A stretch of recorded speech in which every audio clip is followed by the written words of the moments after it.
เฮ้ยอุ้ยเอ้ายังนี่เว้ยเฮ้ยไม่ไก่เบิ้งกล่องเฮ้าเฮ้ยเรียกว่านกขาบโบแมนเว้ยมันนกยังนี่นกยังไฟหูนี่โอเคเดี๋ยวเฮามาหลุดน้ำกันว่าทางในมันนกยังเนาะเพราะว่าคนที่เพิ่นขึ้นจอเลยเพิ่นบ่มั่นใจแล้วว่ามีนกแหละแต่ตอนนี้เพิ่นมั่นใจแล้วเพิ่นเห็นแม่มันสิออกเนาะจนเราไปตองอัดไว้ดิ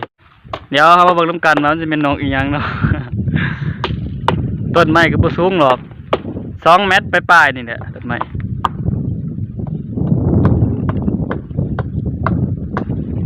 ต้นเสือกกลเก่าๆเพิ่นว่ากลเก่าเพิ่นว่าเสียมากลเก่าไปบังไรกับบุมีดอกเราจอ มันจอกินอะไรซื้อๆเพิ่นว่าตอนนี้ก็ขึ้นจอเบิ่งแล้ว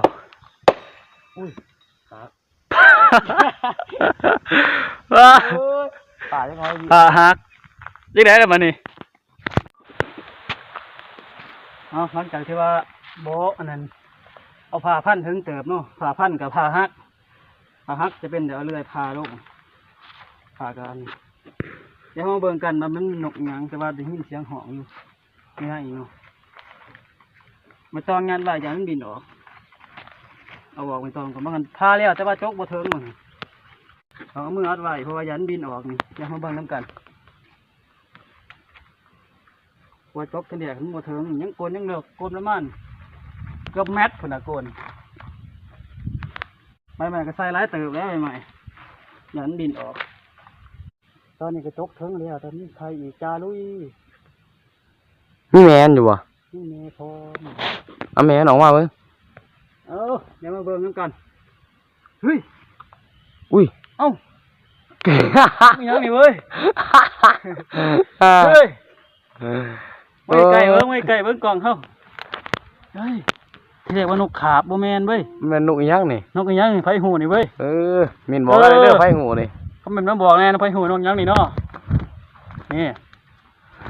ปาติโถโกน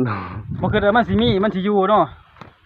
ที่แรกว่านกขาบได้เนี่ยที่แรกว่านกขาบพอเห็นหัวออกมาขาวๆโอ้ขาวๆสิสีฟ้าๆเนาะลองมาสีฟ้านกสไลบ่ยงหัวขวานบ่นกสไลงามบ่เท่บ่งามโอ้บ่โกนไม้แข็งขนาดแบบว่าบ่เสียเวลาเนาะที่วันไหลมาเลี้ยวครับเบิ่งอีกมึงใครเนาะมีไข่มีลูกมันบ่โกนเลิกก็สมควรไงก็สมควรให้ดูกันหอมนี่ตัวเด้อ